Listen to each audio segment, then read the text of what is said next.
Cek satu.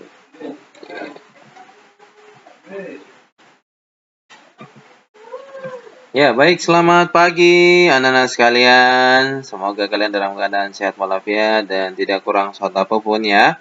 Nah, anak-anak, kali ini kita ada di materi kita tentang penerapan nilai-nilai sila keempat Pancasila. Kalau kemarin kita telah mempelajari penerapan sila ketiga Pancasila, nah kali ini kita akan mempelajari tentang penerapan nilai sila keempat Pancasila. Seperti yang telah anak-anak ketahui bahwa bunyi dari sila keempat itu adalah apa? Kerakyatan yang dipimpin oleh hikmat kebijaksanaan dalam permusyawaratan perwakilan. Nah, jadi sila keempat itu ya, yang disimbolkan dengan kepala banteng seperti ini ya, mengandung makna ya, pemerintahan yang oleh rakyat ya, pemerintahan rakyat oleh rakyat untuk rakyat dengan cara musyawarah untuk mencapai mufakat. Nah, kata musyawarah ini kan pasti sudah sering kita dengar ya. Pak Guru pasti Pak Guru percaya kalian pasti ya sering mendengar kata musyawarah, apalagi kita yang memiliki suku bangsa ya. Nah, jadi misalnya ada Pak Guru berasal dari suku Batak ya. Nah, itu ada juga biasanya ada kegiatan-kegiatan keluarga yang membutuhkan musyawarah di dalamnya. Entah musyawarah dalam hal apa ya. Intinya bahwa kegiatan musyawarah itu dilakukan untuk mencapai sebuah mufakat. Apa itu mufakat? Mufakat adalah keputusan ya. Keputusan dari hasil musyawarah tersebut ya. Nah, seperti apa itu musyawarah dan mufakat ya? Nanti kita akan pelajari di slide yang kedua. Nah, yang ingin Pak Guru sampaikan berikut adalah mengapa disimbolkan dengan kepala banteng ya. Kepala banteng ini disimbolkan sebagai lambang dari sila keempat karena banteng anak-anak. Kalau kalian lihat pada channel YouTube ya. Nah, kenapa Pak Guru katakan di channel YouTube? Karena kita di Papua tidak ada banteng ya. Mau lihat banteng di mana? Tidak ada banteng. Nah, jadi kalian lihat nanti di channel YouTube kalian bisa lihat bahwa hewan banteng ini ya, hewan banteng itu dia selalu dalam adaptasinya ya, dalam kesehariannya mereka selalu bergerombol bersama-sama. Sehingga kalau ada predator atau pemangsa ya, hewan herbivore ya, kemarin kalian telah mempelajari bahwa hewan herbivore, hewan karnivora ya, hewan pemakan daging yang ingin memakan banteng itu yaitu harimau, bisa juga singa ya, atau apalagi nak, hyena ya, atau serigala ya. Mereka tidak akan berhasil ya. Memang berhasil, tapi tidak selamanya bisa berhasil kalau ada banteng yang mereka kumpul bersama-sama. Jadi dengan adanya bersama-sama tersebut tidak bisa dikalahkan ya. Itu identik juga dengan nilai pengamalan daripada sila ketiga. Jadi sila keempat dan kelima itu adalah perwujudan dari sila-sila sebelumnya ya. Nah, itu anak-anak sekilas sedikit tentang mengapa dipilih simbol banteng. Karena banteng itu dalam kesehariannya mereka selalu bersama-sama ya. Oke, ya. Anak-anak, apa itu musyawarah? Nah, musyawarah itu tadi yang Pak Guru sampaikan ya. Musyawarah adalah suatu upaya bersama dengan sikap rendah hati untuk memecahkan masalah atau persoalan. Nah, itu ya. Musyawarah adalah suatu upaya bersama dengan sikap rendah hati. Rendah hati artinya bahwa ketika diadakan musyawarah, biasanya kalau kita musyawarah itu bilangnya rapat ya, ya rapat keluarga, atau rapat RT, rapat RW, nah ya, atau rapat ikatan keluarga, sekabupaten atau se provinsi dan sebagainya, atau bahkan tingkat nasional. Nah, itu musyawarah itu identik dengan itu ya, sama penerapannya dengan kata rapat kalau dalam kehidupan kita sehari-hari. Nah, namun pada penerapannya itu harus ada sikap rendah hati. Supaya apa? Nah, kalau kita memecahkan sebuah persoalan itu, tentu harus dengan rendah hati. Mau mendengar permasalahan dari solusi permasalahan dari si A misalnya, lalu si B soalnya solusinya adalah seperti ini misalnya, ya itu harus ada sikap rendah hati. Nah, kalau sudah ada sikap rendah hati, maka keputusan bersama bisa diambil sehingga masalah itu pun bisa selesai, ya. Nah, jadi masalah itu dirembukkan dalam kegiatan musyawarah. Setelah musyawarah, ya, disepakati hasilnya apa, maka hasilnya itu yang dinamakan dengan mufakat. Ya, mufakat adalah perwujudan dari musyawarah yang sudah dilakukan. Nah, anak-anak, nilai-nilai yang terkandung dalam sila keempat Pancasila, ya, antara lain yang pertama, mengutamakan kepentingan negara dan masyarakat. Ya. Nah, itu utamakan kepentingan negara dan masyarakat. Seperti apa sih Pak Guru? Apakah kita sebagai anak sekolah juga mengurus negara? Apakah kita sebagai anak sekolah ini harus mengurus pemerintahan? Nah, ya tidak seperti itu. Namun perwujudannya berbeda ya. Kalian ya, kepentingan negara itu kan adalah salah satu visi negara adalah untuk mencerdaskan kehidupan bangsa. Sehingga ya itu untuk kepentingan negara, maka negara memfasilitasi kalian ya dengan adanya sekolah ya, dibuka sekolah, diberikan tenaga guru ya, diberikan buku-buku pengantar ya. Nah, itu juga adalah perwujudan kepentingan daripada negara ya, bersekolah ya. Kamu juga dapat melakukan itu. Kemudian bagaimana dengan kepentingan yang ada di masyarakat? Nah, kalau kepentingan yang ada di masyarakat, misalnya ya, misalnya kalian sebagai anak sekolah ada kerja bakti, ya, ada kerja bakti, lalu tapi kamu pada saat itu ada niatan untuk saya mau main game aja deh dengan teman-teman yang lain, ya, mumpung ini online ya, online, jadi game online, jadi lagi seru-serunya ya, maka saya lebih memilih untuk bersama teman-teman. Nah ya, perwujudan-perwujudan seperti itu berarti kalian tidak mengamalkan sila keempat daripada sila Pancasila ya.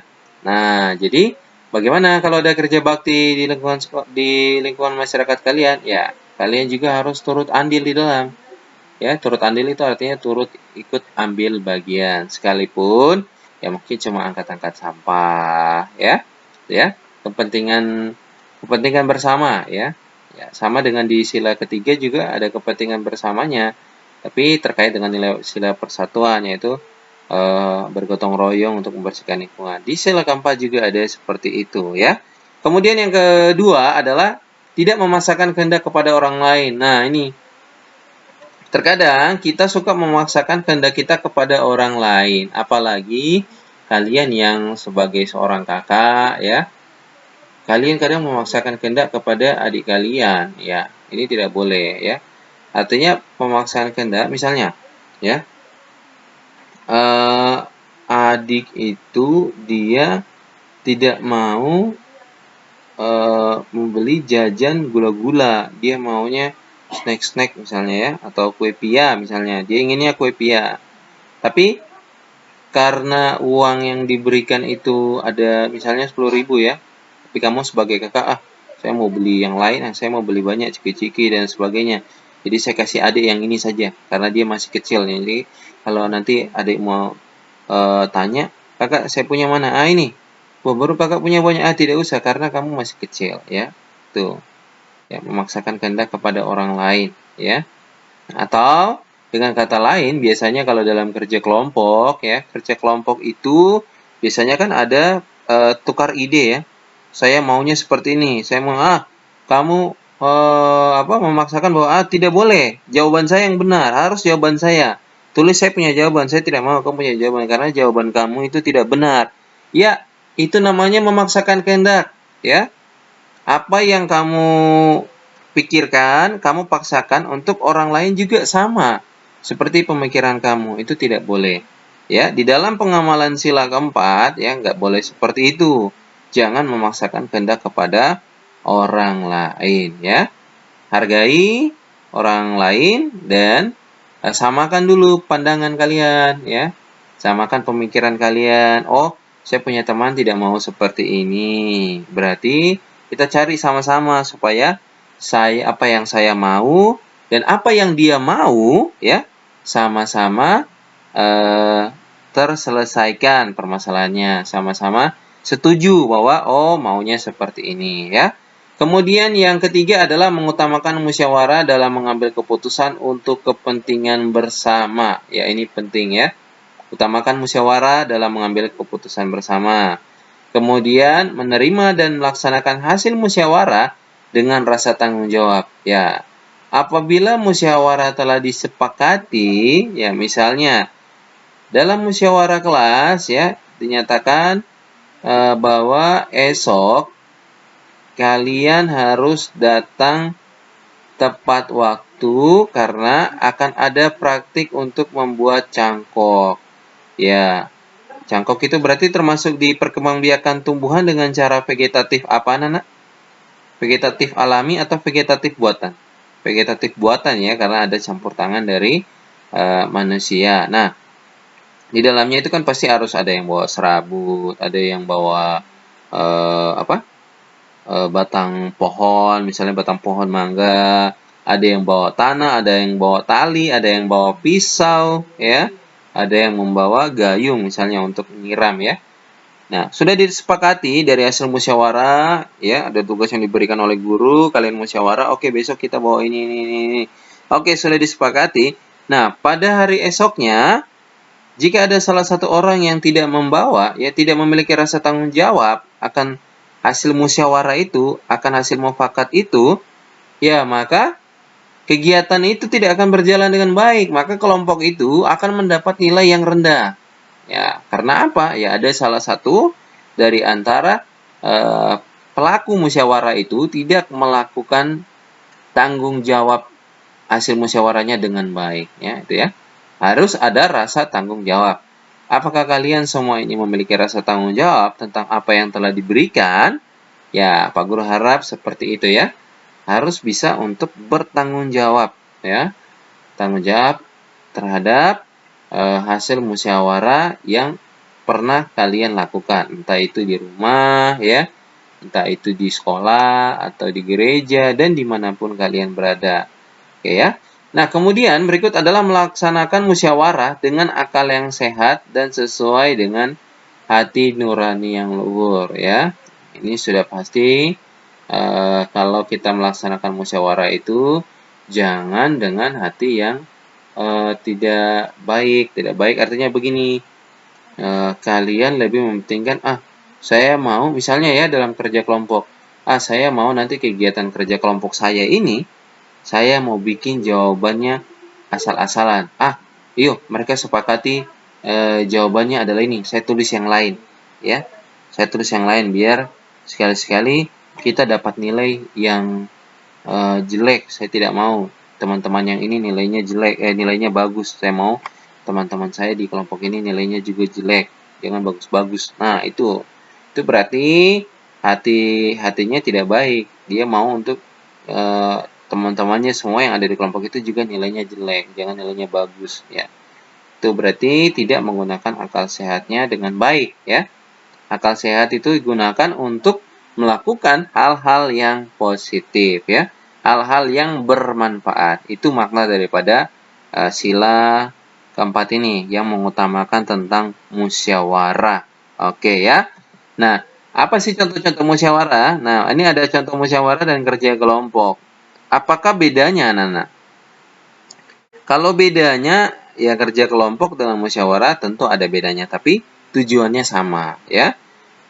Musyawarah yang di sebelah ini, anak-anak, ya, yang Pak Guru tunjuk ini adalah musyawarah warga. Ya, contohnya mungkin di lingkungan mereka itu ada pembangunan gedung, ya, pembangunan gedung bertingkat atau hotel, ya, tapi warga di sekitarnya merasa dirugikan karena apa? Karena adanya pembangunan gedung tersebut, warga yang sebelumnya tidak pernah merasakan banjir akhirnya merasakan banjir. Maka mereka duduk musyawarah. Kira-kira solusinya seperti apa? Dengan menghadirkan siapa ya kalau ada seperti itu? Ya, menghadirkan RT RW-nya, menghadirkan juga pemilik pembangunan hotel tersebut. Dicarikan solusi mana baiknya. Oke, salah satu solusinya pasti kalian tahu ya. Kalau daerah itu rawan banjir, maka berarti pihak hotel ya, pengembang hotel dan warga sekitar harus dibuatkan parit atau gorong-gorong sehingga air itu bisa dapat mengalir dan rumah-rumah warga tidak menjadi tergenang ya. Itu contoh musyawarah dalam lingkungan kita. Lalu bagaimana dengan kerja kelompok? Kalau kerja kelompok ya itu musyawarah yang dilakukan ya untuk mencapai satu tujuan, yaitu tujuannya adalah apa? Tujuannya adalah bagaimana cara menyelesaikan tugas yang telah diberikan, baik itu oleh Bapak Ibu guru, Bapak dan Ibu guru kalian ya. Bagaimana pelaksanaan kerja kelompok? Pak Guru, musyawarah dalam kerja kelompok itu seperti apa? Ya, bagaimana cara kalian untuk memecahkan masalah dari tugas-tugas yang diberikan? Apakah satu orang saja yang memecahkan masalahnya? Oh, jangan. Harus, misalnya dalam gambar ini ada 4 orang yang bekerja kelompok ya. Maka keempat-empatnya harus bekerja sama. Kerja kelompok berarti kerja sama ya, kerja bersama. Ya, jangan satu orang yang membuat pemikiran. Mungkin satu orang dia sambil membuat pemikirannya tapi dia juga menulis, yang lain juga turut menyumbang ide atau pemikirannya. Saling menghargai, saling menghormati ide pemikiran, tidak boleh memaksakan kehendak sehingga tujuan yang dicapai ya hasilnya juga memuaskan untuk setiap anggota kelompok ya. Itu ya anak-anak ya. Oke. Kemarin kalian juga telah mempelajari tentang perkembangbiakan hewan ya. Bahwa perkembangbiakan hewan itu anak-anak ada 3, yaitu dengan cara ovipar ya. Ovipar adalah apa? Ovipar adalah hewan yang berkembang biak dengan cara bertelur atau cara berkembang biak hewan dengan bertelur itu adalah ovipar. Ya apa saja hewan-hewan yang berkembang biak dengan bertelur? Ya ada kura-kura ya. Ada kura-kura, ada burung, ada ayam, ada ikan, dan banyak lagi ya. Kemudian vivipar. Vivipar adalah hewan yang berkembang biak dengan cara melahirkan. Contohnya adalah kucing ya. Lalu ada sapi, ada ikan paus. Ada juga hewan-hewan lainnya yang dapat kalian identifikasi ya. Kemudian perkembangbiakan dengan ovovivipar adalah bertelur sekaligus melahirkan. Contohnya adalah ular, lalu kadal, kemudian ada platypus ya. Hewan ini jarang terlihat ya karena Pak Guru juga belum pernah melihat hewan ini. Namun kita patut mempelajarinya, kita harus mengetahui bahwa ada hewan platypus yang berkembang biak dengan cara ovovivipar. Bagaimana sih ovovivipar itu Pak Guru? Dia bertelur baru sekaligus melahirkan. Ya, dia bertelur di dalam perutnya, kemudian setelah akan mendekati proses menetas ya maksudnya ya, bertelur dieramkan di dalam tubuhnya, lalu nanti dia akan telurkan lagi ya. Telurnya itu ditaruh di di dalam sarangnya, nanti dieramkan, setelah itu dia menetas. Ya, hampir mirip dengan ayam ya. Nah, tapi telurnya itu dia kandung dulu di dalam tubuhnya. Kalau ayam kan bertelur langsung dia telurkan lalu dia eramkan. Tapi kalau ovovivipar itu disimpan dulu dalam waktu yang cukup lama dalam tubuhnya. Setelah itu baru dia telurkan. Ya, setelah ditelurkan artinya dikeluarkan ya, telurnya dikeluarkan. Setelah itu dia eramkan ya, dieramkan kemudian dapat menetas ya. Jadi dia sudah eramkan dulu di perut, baru dia taruh lagi di luar, diaramkan lagi ya. Kemudian telurnya bisa menetas. Itu adalah sekilas tentang ovovivipar ya. Itu perkembangbiakan hewan, ovipar, vivipar, ovovivipar ya. Nah, anak-anak, tugas untuk kalian ya pada halaman 34 pada muatan PPKN ya, kalian baca teks tentang memelihara kucing. Kemudian kalian jawab pertanyaan pada nomor 3 ya. Jawablah pertanyaan pada nomor 3 ya. Kemudian pada muatan IPA di halaman 38, nah itu kan ada hewan-hewan, kalau tidak salah Pak Guru dari A sampai H atau I ya. Nah, itu hewan dari huruf A sampai huruf yang terakhir tersebut ya. adalah hewan-hewan di dalamnya ada yang berkembang biak dengan cara ovipar, ada yang berkembang biak dengan cara vivipar, dan ada yang berkembang biak dengan cara ovovivipar. Oke, nah tugas kalian bagaimana? Nah, tugas kalian adalah kalian kelompokkan manakah hewan yang berkembang biak dengan ovipar, manakah hewan yang berkembang biak dengan vivipar, manakah hewan yang berkembang biak dengan ovovivipar. Oke, sekian anak-anak. Jangan lupa tetap menjaga kesehatan kalian. Kita masih ada di masa pandemi COVID-19. Tetap jaga kesehatan, terapkan protokol kesehatan dengan hidup menggunakan 5M itu ya, menerapkan 5M, cuci tangan, pakai masker ya. Kemudian kurangi mobilitas, jaga jarak ya. Oke. Oke, siap anak-anak? Oke, sekian dan selamat pagi. Salam sehat selalu untuk kita semua.